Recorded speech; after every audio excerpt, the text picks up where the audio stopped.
Bonjour à toutes et à tous, bienvenue dans Café Caen, le grand podcast de ceux qui font bouger la ville. Café Caen, c'est une coproduction Belle Écoute, un studio de podcast canet, et La Bananerie, espace collaboratif audiovisuel. Et un grand merci au Moho de nous accueillir aujourd'hui dans ce lieu magique. Aujourd'hui, on va parler d'un sujet qui demande beaucoup d'énergie et qui donne des frissons, l'événementiel. Festival, congrès, culture populaire, grands rendez-vous ou moments plus confidentiels, Caen vit à travers ces rassemblements. Dans une période où les budgets se resserrent, mais où le besoin de lien n'a jamais été aussi fort, comment continue-t-on à faire vibrer un territoire ?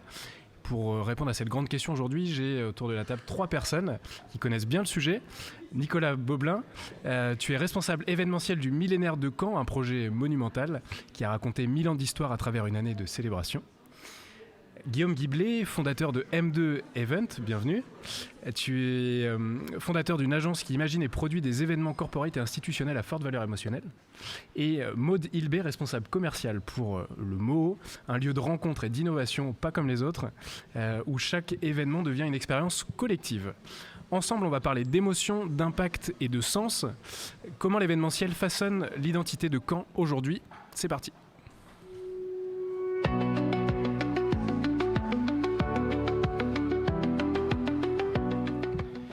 Revenons quelques années en arrière, au moment du Covid, un moment charnière pour l'événementiel où certains ont cru que l'événementiel, le secteur de l'événementiel allait tout simplement mourir, mais la réalité est aujourd'hui assez différente, on le voit. J'ai une question assez large pour vous trois.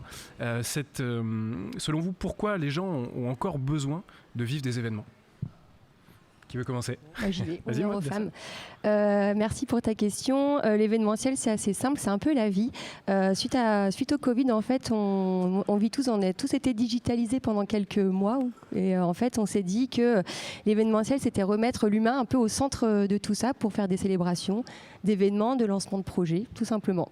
Oui, Guillaume. Effectivement, la raison d'être de l'événementiel, c'est que l'émotion à distance, ce qu'on a pu éventuellement tenter pendant le Covid, l'émotion à distance, elle n'existe pas. Et donc, il y a 1000 raisons pour provoquer l'événement et notamment être vecteur de transformation et d'émotion à l'heure actuelle. On se souvient des concerts à distance pendant le Covid. C'était qu'un pansement, en fait. C'était un pansement digital, tout ce qui a pu être tenté pendant le Covid.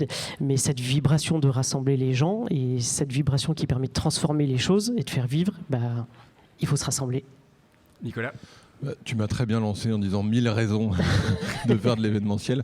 Mais c'est vrai que je ne sais pas trop pourquoi, mais en tout cas, on l'a vu sur la programmation du Millénaire de Caen. C'est vrai que c'était incroyable de voir l'émotion des gens. Et là, on a ressenti vraiment qu'ils en avaient besoin. On l'a ressenti avec la mobilisation, pas seulement du public, mais aussi de l'ensemble des gens qu'on a embarqués dans l'aventure du Millénaire de Caen. Bénévoles tout le staff. Bénévoles, associations, toute l'équipe, pas seulement toute l'équipe du Millénaire, mais les services de la ville de Caen, Caen la Mer, qui en fait se sont retrouvés dans une espèce d'énergie collective comme ça, dont visiblement ils avaient besoin.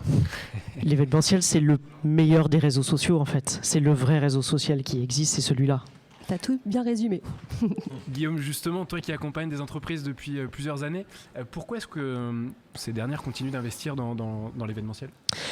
Déjà, merci pour le mot investir et pas dépenser. Ça peut paraître un petit peu tarte à la crème, entre guillemets, mais effectivement, produire un événement reste, encore une fois, un des meilleurs vecteurs de transformation. J'insiste sur ce point parce que nous, au quotidien, on reçoit des briefs et on fait tout de suite la différence entre faire une dépense pour rassembler les gens et faire un événement, très bien, et je veux provoquer un événement parce que j'ai des raisons de faire. Il y a donc une raison d'être à l'événement. Pour faire très simple, et c'est ce sur quoi nous, on travaille au quotidien, ça va être les transformation interne, rassembler des collaborateurs, etc., emmener dans une dynamique, les visions d'entreprise, etc., tout ce qui peut se raconter. Ça peut être rassembler des communautés, les marques, etc., les territoires. Oui. Nicolas en parlera bien mieux, effectivement. Et effectivement aussi produire du contenu, j'ai envie de dire. Les gens ici, là, à distance, ne voient pas tout ce qui se passe aujourd'hui au Moho, mais vous, les gars, vous êtes en train de faire aussi une superbe forme d'événement avec toutes les équipes techniques, tout le boulot, tous les gens que vous rassemblez. Donc, il y a plein de raisons d'investir. Tu dis souvent, Guillaume, que l'émotion est le seul média qui ne s'éteint pas après l'événement. Comment créer cette émotion? Comment la mesurer finalement? Alors il y a deux choses dans ce que tu dis effectivement, et je vais essayer de faire très concis. La première des choses, créer l'émotion et créer Aristide Olivier ce matin, il a parlé d'héritage avec le millénaire. Encore une fois, je laisserai Nicolas en reparler, mais nous, en termes d'événementiel entreprise, on va essayer d'appliquer la même chose, c'est-à-dire comment l'événementiel n'est qu'un point de départ et pas un point d'arrivée. Ça veut dire la notion de création de contenu, d'impliquer les communautés avant, pendant, après, et toute une série de choses qu'on essaie de mettre en place finalement autour de l'événement. Donc encore une fois, on essaie de faire en sorte que l'événement soit pas la finalité en soi. Évidemment, ça reste un théâtre, un moment fort, mais on construit plein de choses autour. Voilà. L'émotion, elle était présente sur le millénaire, je pense, Nicolas? Oui, tout à fait, l'émotion, elle a été présente et je pense que là, l'événement du millénaire, ça a été un outil aussi. Un outil pour qu'il y ait de l'héritage derrière, mais c'est ce qu'on a essayé de faire, en fait, c'est comme ça qu'on l'a pensé. Un outil pour transformer aussi l'image de Caen. On en parlera peut-être tout à l'heure, mais en fait, il y avait une première idée de départ là, sur le millénaire, c'était la ville de Caen allait avoir 1000 ans en 2025. Bon, ça, c'est la première idée. Mais après, il y a eu un travail assez long, pendant le Covid notamment, et puis qui a abouti à cette programmation. Mais cette programmation, elle ne peut être appliquée qu'à Caen, parce qu'on l'a dessinée, on l'a façonnée pour Caen. On a été plusieurs à la façonner.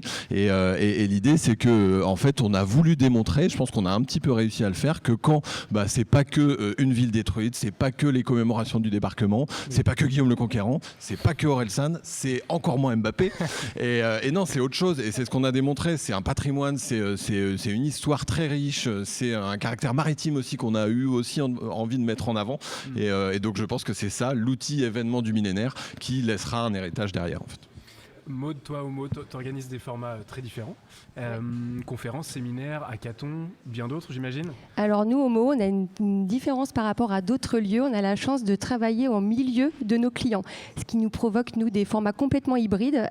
Quand on va, par exemple, mettre en place un séminaire, un congrès ou une soirée networking, on va toujours demander à l'une de nos startups qui est là de venir pitcher son projet pour les mettre en avant. C'est aussi ça qui fait notre force aujourd'hui. Enfin, regardez ce qui se passe aujourd'hui. On est complètement, avec ce podcast, au milieu de l'atrium. Vous ne pouvez pas le voir, mais nous, on le voit bien. Et alors, tu me parlais d'un événement un petit peu original qui se prépare pour 2026 ? J'en ai même deux, le teasing. Le premier, c'est assez drôle, c'est qu'on a un mariage qui va avoir lieu au mois de juin. Alors là, c'est improbable pour un lieu comme le nôtre. Le thème, c'était clairement un mariage team building et ils sont tombés amoureux du lieu, du Moho. Et donc, voilà, au mois de juin 2026, notre premier mariage que je vais célébrer, donc je suis super contente. Et le deuxième, on est en train de mettre en place un salon qui aura lieu au mois de novembre. Je ne peux pas en dire plus. Évidemment, ça va tourner autour de l'impact et du carbone, parce que c'est notre leitmotiv ici, et je vous en dirai un peu plus dans le premier trimestre. Parfait. Il y a un certain nombre de tendances dans le monde de l'événementiel. On parle beaucoup de sobriété, d'événements propres, durables, des formats plus participatifs aussi. Comment réinventer les événements pour qu'ils marquent les esprits? Guillaume, peut-être quelques exemples? Oui, notre première démarche, nous on aime bien le mot responsable, et pour être très concret, par exemple une des premières démarches, notamment quand on va travailler avec une collectivité, mais en vrai il n'y a pas de frontières, c'est aussi valable avec les donneurs d'ordre privés, notamment les grandes entreprises qui en Normandie sont très vigilantes à ça, donc bravo à elles. C'est très simplement, quand elles nous donnent un budget, nous on a honneur de dire, c'est pas scientifique, mais il y a 98, 99, voire 100% de la dépense qui reste sur le territoire. Ça, c'est déjà un premier facteur que nous, on veille à surveiller, qui est pour nous la première des responsabilités. Et deuxième, c'est finalement toute cette notion d'ancrage local. C'est d'emmener avec nous, quand on fait effectivement un théâtre participatif pour une entreprise, c'est une compagnie du coin. Et évidemment, il y a la notion de prestataire local. Mais finalement, j'ai envie de dire, les agences, elles n'ont pas attendu pour avoir des prestataires locaux. Et par exemple, quand on fait des décors, nous, ça fait 15 ans qu'on a des châssis bois et un certain nombre de choses qu'on réemploie, qu'on ne jette pas. C'est pour ça que je ne vais pas directement dans le côté durable au sens propre, parce que ça fait plus de 10-15 ans qu'on le fait ça, et donc il y a plutôt cette notion d'ancrage local qui est important pour nous. Nicolas, c'est quelque chose que vous avez plus qu'exploité pour le millénaire? Oui, c'est vrai que j'ai un peu envie de donner des exemples concrets du côté participatif du millénaire. Ouais. Il faut que je fasse attention parce que là, on est en fin d'année du millénaire, fin d'expérience, donc moi je vais être pris d'émotion aussi parce que c'est la fin et c'est pas facile non plus. Mais non, mais un premier exemple qui me vient à l'esprit, c'est l'inauguration du millénaire. En fait, il faut savoir qu'on a mobilisé plus de 500 bénévoles différents sur l'année à Caen. C'est jamais arrivé en fait, c'était incroyable. Pour eux, c'était une vraie expérience aussi, une expérience collective. Et le 3e soir de l'inauguration, il pleuvait des cordes et les bénévoles du millénaire ont fini par faire une haie d'honneur au dernier public qui est rentré dans le château. Façon JO. Façon JO, exactement. C'était trop bien. Incroyable. Un autre exemple, c'est Aquanaut, là, le spectacle qui a eu lieu sur le port de Caen, où on a associé le club de natation synchronisé du chemin vert, la SLCV du chemin vert. Moi, il se trouve que j'ai fait 10 ans de hand dans ce club au chemin vert, et là, de voir les nageuses sauter en pleine nuit dans le canal avec 10 000 personnes autour, enfin ça c'est incroyable, et moi c'est ça qui m'a donné plus d'émotion, et c'est ça qui aura le plus d'impact aussi derrière. Et puis bon là, on va dire que ça va peut-être moins me toucher en termes d'émotion, mais il y a le côté, le volet mécénat qui était important aussi, et tu parlais d'essayer d'embarquer aussi les acteurs privés. Nous on avait un fonds de dotation en lien avec la CCI où on a embarqué pas mal d'acteurs privés pour soutenir le millénaire. Et Maud Homo, comment ça se passe du coup, ce côté impact durable, comment ça se matérialise concrètement? Alors nous, c'est beaucoup plus simple du coup de le matérialiser d'un point de vue purement opérationnel. C'est que nous, on exige tout ce qui est jetable. Sur nos séminaires, vous n'allez pas trouver de bouteilles d'eau, vous n'allez pas trouver de gobelets. Il n'y a pas non plus de paperboard. On a d'autres solutions à proposer qui fait que quand vous partez, l'événement, il est propre, tout simplement. Est-ce que ça passe aussi par la sélection des projets ou pas forcément? Alors, on ne sélectionne pas nos projets. Par contre, effectivement, quand on a une demande d'un client, la première chose qu'on lui demande, c'est ça va être quoi le contenu de ce congrès, par exemple, et comment on peut l'aider à travers aussi des agences qui nous accompagnent au quotidien, le rendre beaucoup plus propre. Est-ce qu'il faut mettre de la moquette? Je ne suis pas sûre. Est-ce qu'il faut utiliser du tissu? C'est vraiment pas en tout cas dans le leitmotiv du mot, et c'est pas on tend pas du tout sur cette option-là en tout cas. Okay. Arrêtons-nous un petit peu plus longtemps sur cet événement qui aura marqué l'année 2025, le millénaire. C'est bien plus qu'une série de spectacles, c'était un projet de rayonnement territorial. Nicolas, qu'est-ce que cette année va changer pour Caen, en fait, tout simplement? Je ne sais pas s'il est un peu tôt pour le dire, on verra, mais j'en parlais au début, on a vraiment travaillé en équipe. Je pense notamment à mon binôme Mathias Courtet qui lui gérait toute la partie parcours d'œuvre et exposition, parce qu'il y a eu ça, on pense souvent aux temps forts, en fait on se dit le millénaire c'était 4 ou 5 temps forts, puis il y en aura un petit dernier qui arrivera en décembre. Tu peux nous en dire un peu plus sur ce dernier? Sur le petit dernier, non, je ne peux pas vraiment vous en dire plus. Non, ce que je peux vous dire, c'est que c'est le 21 décembre, rendez-vous à 20h, essayez de venir un petit peu plus tôt, et on dévoile quand même que ce sera sur l'esplanade de l'hôtel de ville. Et puis non, je peux vous dire que juste réservez vraiment votre date parce que ça devrait être assez chouette. Mais voilà, au-delà de ces temps forts, en fait, il y avait un appel à projet avec des associations qui ont été mobilisées et qui ont proposé une programmation sur toute l'année. On avait toutes ces expositions. Donc je pense que c'est ça en fait l'enjeu, d'aller rayonner sur tout le territoire, l'enjeu de fierté. Je crois que tu en as parlé aussi. Je me rappelle aussi à l'inauguration, parce qu'on parle souvent de fierté d'être normand. Puis il y a eu pas mal de campagnes sur l'attractivité de la Normandie. Par contre, fierté d'être canet. Oui, c'est vrai. Ouais. Ça avait un peu de temps à arriver, je pense. Et là, on a entendu des gens dans la queue dire, en rentrant dans leur château, je suis quand même à moitié fier d'être canet, puis de rentrer dans mon château qui est tout neuf, qui est tout rénové. Donc je pense que c'est ça, peut-être les impacts aussi derrière qu'on aura. D'un point de vue très opérationnel, comment est-ce que vous avez fait pour fédérer autant d'acteurs, que ce soit les artistes, les associations, les entreprises? Ça devait être un sacré boulot. Ça a donné quoi sur le terrain concrètement?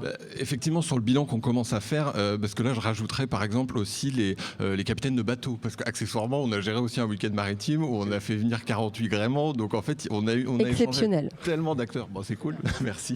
Non, c'était un moment assez fort aussi. Donc en fait je pense que l'idée, donc sur le papier on l'a annoncé, c'était d'embarquer tout le monde. Donc après faut se déplacer, faut aller pas uniquement à Caen, dans l'ensemble des communes de Caen-la-Mer, du territoire qu'on a associé aussi. Faut aller voir le travail des associations, faut les écouter, mais vraiment les écouter, et puis après mettre en place les dispositifs qu'on peut.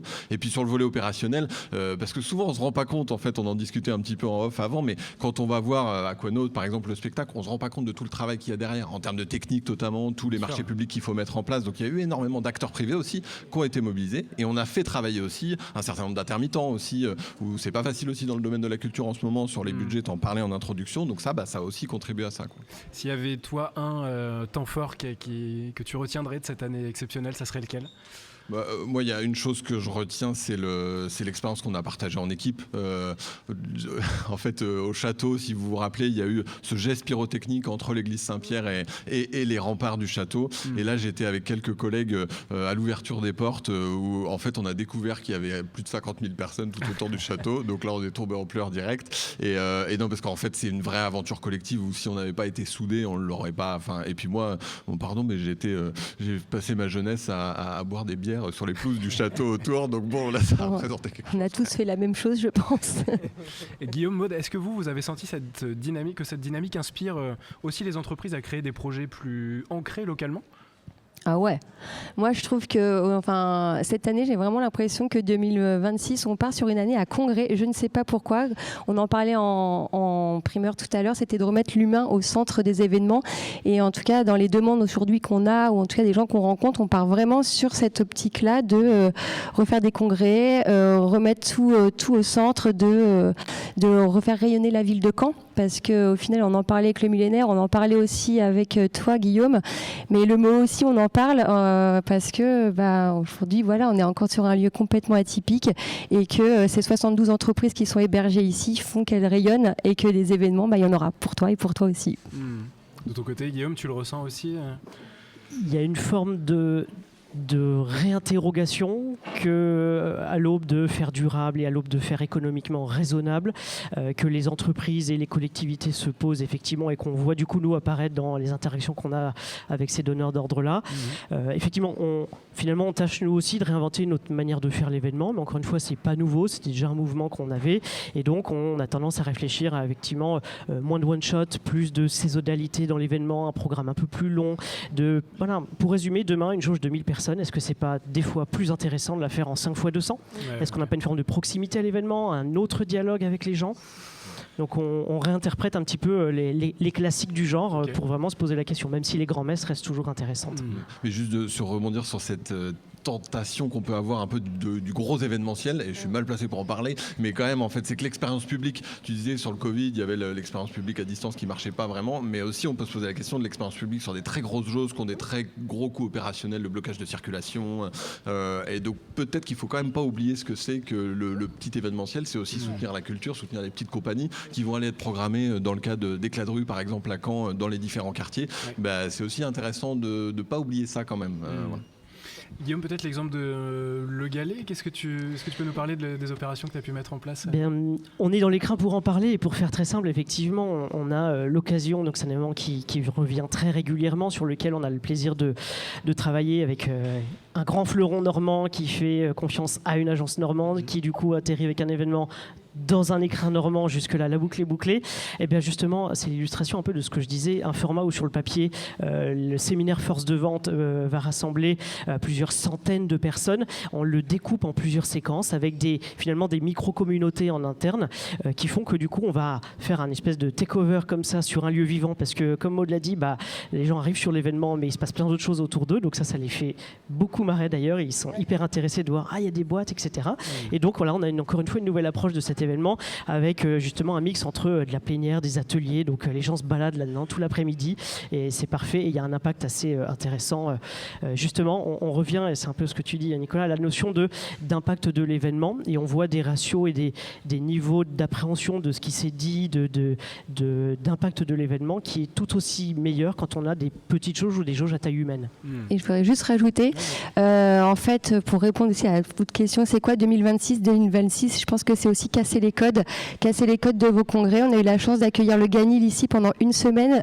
Faut pas oublier que la ville de Caen, du coup, a eu la chance de rayonner dans 10 pays différents. On a eu 480 personnes matin, midi et soir ici. Et effectivement, on n'était pas dans un congrès classique. On était des salles de sous-commission où tout le monde se promenait partout dans les lieux. Et c'est ça, je pense, en fait, 2026, il faut casser les codes. Et justement, si on prend un petit peu de hauteur sur l'écosystème canet, on peut dire que Caen a une offre événementielle qui est assez riche aujourd'hui. Je parle en termes de lieux, le MO, le Zénith, le Parc Expo, le Palais des Sports, les acteurs privés, pardon, j'en passe. Est-ce qu'on arrive à saturation ? Est-ce qu'il y a encore de la place pour d'autres ou... Moi, je pense qu'il y a encore de la place pour d'autres. En fait, je pense que chaque lieu à Caen, on a la chance justement d'avoir une offre hyper variée. Je pense que chaque lieu a sa spécialité, que ce soit le Parc Expo, le Centre des Congrès, le Zénith, ici, le Dôme, le Cargo. Je pense à nos amis du Dôme, ils sont juste à côté. Non, je pense que tout le monde a sa place et en fait, c'est aussi ça qui fait notre force à Caen, c'est que tout le monde va s'y retrouver. Guillaume, ouais. Ouais, moi je rajouterais que en tant que producteur d'expériences et d'événements, je rêverais d'avoir ce que j'avais appelé un lieu de caractère, un lieu de patrimoine. Très concrètement, on prend Deauville, il y a les franciscaines, on prend Rennes, le couvent des Jacobins, un lieu avec la pierre de Caen. Je rêverais d'avoir un écrin. Ça, on l'a pas, par exemple. en tout cas, on n'a pas l'occasion de travailler dans ce type de lieu. Peut-être qu'après 15 ans, peut-être que Nicolas va me corriger, mais je rêverais qu'il y ait un lieu comme ça qui émerge, qui viendrait compléter la galaxie de lieux un peu tiers-lieux. Okay. Effectivement, c'est l'occasion de reparler du grand lieu que va être, effectivement, qui est le Parc Expo, sur lequel on produit d'autres formats d'événements. Chaque lieu a son format et c'est vrai que je rêverais d'avoir de la pierre. Alors, il existe ou pas, Nicolas, ce lieu? Non, mais ça me fait plaisir que tu parles de la pierre de Caen, déjà, parce que tu sais, quand j'expliquais quand on s'est posé la question de ce qui fait Caen, la pierre de Caen, ça fait vraiment Caen et ça fait son rayonnement à l'international. Enfin, faut pas oublier, voilà. Oui. Et je suis pas du tout historien, mais qu'effectivement, il y a eu un certain nombre de bâtiments iconiques aussi en Angleterre qui ont été construits avec cette pierre de Caen. Et la pierre de Caen, elle est quand même présente partout à Caen. En fait, ce lieu, on a fait beaucoup d'extérieur et d'art dans l'espace public cette année. Donc, on l'a avec le château, qui est vraiment un écrin. Mais bien sûr, c'est pas un lieu fermé, sauf que là, il y a eu un investissement majeur. Enfin, c'est ce qu'on a essayé de faire avec l'inauguration. C'est le dialogue avec le patrimoine aussi, pour inviter un public qui est venu peut-être juste à un moment pendant l'inauguration à venir redécouvrir ce château. Les gens, il y avait un parking dans le château quand même avant, et là les gens vont se repromener dans le château. Mais je suis d'accord, il faut faire plus d'événementiel dans le château. Il faut, nous, je sais pas si vous vous rappelez aussi, on avait fait une grande projection type mapping sur l'ensemble des remparts en fait. Et la commande qu'on avait fait, la discussion qu'on avait avec l'acteur, c'était essayer de travailler spécifiquement avec cette texture de la pierre de Caen pour la faire ressortir justement. Sur le parcours d'œuvre aussi, on a essayé de mettre en valeur cette pierre de Caen. Bon, je m'écarte un peu sur le sujet pierre de Caen, mais sinon c'est vrai qu'il faudrait encore plus jouer avec notre patrimoine pour le mettre en valeur, c'est sûr.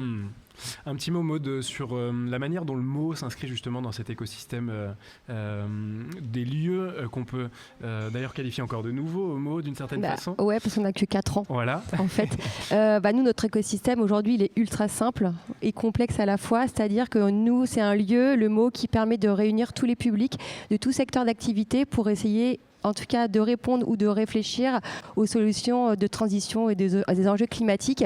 C'est ça notre force. Je ne vais même pas en rajouter plus parce que c'est vraiment notre cœur de métier dans un lieu magnifique. Voilà, je crois que je ne peux pas rajouter grand-chose d'autre. C'est parfait. Peut-être le mot de la fin, Nicolas, sur le millénaire. Est-ce qu'on peut dire que cet événement colossal, gigantesque, a contribué à positionner Caen comme une ville de référence dans le monde de l'événementiel ? On va dire que c'est pas à nous de le dire.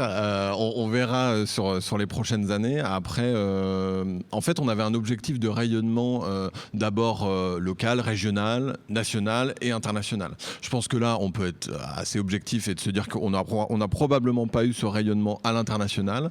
Par contre, je pense vraiment qu'on a eu un rayonnement à l'échelle nationale. Rien qu'à voir. C'est aussi parce que c'est important de citer les collègues aussi, mais le travail qu'a fait le service communication du millénaire pendant ce temps-là pour faire rayonner justement ces événements. Il y a eu des images folles qui sont sorties et qu'on tournait pas que à l'échelle locale. Et je pense qu'on commence à être reconnu quand même comme une ville qui est capable d'organiser des événements et de réunir plus de 50 000 habitants. Et ça, faut qu'on s'en serve. En fait, il faut que la ville de Caen derrière, elle s'empare de cette expérience-là, parce que quand on va chercher à faire venir des grosses compagnies, on a fait venir la machine notamment pour l'inauguration. Maintenant, elles vont peut-être avoir un peu plus confiance derrière. Donc sur l'événementiel, peut-être qu'on est une référence. Et sur notre image, peut-être qu'on a réussi à la faire évoluer aussi. Est-ce qu'il y a eu des équivalents d'ailleurs d'un tel événement en France ? En fait, on avait vu, je crois, 1 ou 2 millénaires dans des petites villes quand on avait fait notre benchmark. Après, il y a eu les 500 ans du Havre. Oui. Il y a eu les événements capitale européenne de la culture, Lille 3000 notamment. Là, il y a eu un héritage parce que justement, c'est tous les 5 ans, ils refont des événements en fait à la suite de la labellisation capitale européenne de la culture. Donc la question qu'on peut se poser aussi, c'est est-ce que l'héritage du millénaire, c'est pas refaire justement une série d'événements ? Alors par contre, c'est une logique d'événementiel. On parlait du week-end maritime tout à l'heure. C'est une telle organisation que c'est pas un événement qui peut être reproduit chaque année. Oui. Mais c'est pas grave, c'est une autre manière d'aborder les choses aussi, ça crée plus d'attentes et avoir un événement qui revient tous les 2 ou 3 ans, déjà c'est quand même plus tenable et puis ça crée l'attente du public. Donc. Parce que dans 1000 ans, ce sera pas toi, quoi. Qui sait ? Guillaume, tu voulais ajouter ? Et comme dit Nicolas, ça se finance. C'est pour ça que l'événementiel, c'est du long terme et c'est une stratégie à plusieurs années, que ce soit pour les collectivités ou le grand public et l'entreprise, c'est une vision à déployer sur le long terme. Donc rendez-vous le 21 décembre, un petit peu avant 20h, si j'ai bien compris. Merci beaucoup à vous trois. Ce qu'on retient, c'est qu'à Caen, l'événementiel n'est pas seulement une affaire de logistique ou de spectacle, c'est une énergie collective. Derrière chaque événement, il y a des histoires humaines, des ambitions et surtout une envie de faire rayonner le territoire autrement. Et ça, c'est beau. Merci à vous trois, Guillaume, Maud, Nicolas, pour cette plongée au cœur d'un secteur qui fait battre le cœur de Caen. Si cet épisode vous a plu, pensez à le partager, à le noter sur votre plateforme d'écoute préférée et à découvrir les autres tables rondes de Café Caen, le grand podcast de ceux qui font bouger la ville. Merci beaucoup. Merci.